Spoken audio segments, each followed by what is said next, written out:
নমস্কাৰ আপোনালোক সকলোকে মোৰ ইউটিউব চেনেল আসাম এক্সাম কৰালৈ স্বাগতম জনাইছোঁ। ছমাৰ পৰ্টেলৰ যি ৰেজিষ্ট্ৰেশ্যন আছিলে সেয়া পুনৰ মুকলি কৰা হ'ব।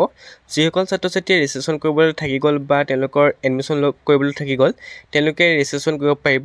ৰেজিষ্ট্ৰেশ্যন পৰ্টেলটো পুনৰ মুকলি কৰা হ'ব। যিসকল ছাত্ৰ ছাত্ৰী এতিয়ালৈকে এডমিশ্যন কৰিব নোৱাৰে তেওঁলোকে ৰেজিষ্ট্ৰেশ্যন কৰিব পাৰিব। আৰু আপোনালোকে যিসকল ছাত্ৰ ছাত্ৰীয়ে CUT যোগেদি এডমিশ্যন নাপালে অথবা নন CUT যোগেদি এডমিশ্যন নাপালে তেওঁলোকে CUT কাৰণে এপ্লাই কৰিব পাৰিব। CUT কাৰণে যি এডমিশ্যন প্ৰচেছ আছে সেয়া অতি সোনকালে আৰম্ভ হ'ব। আৰু যিসকলে নন CUT যোগেদিও এডমিশ্যন নাপালে তেওঁলোকে স্পট এডমিশ্যন ল'ব পাৰিব। স্পট এডমিশ্যন আছে 20, 21, 23 আৰু 24 তাৰিখে।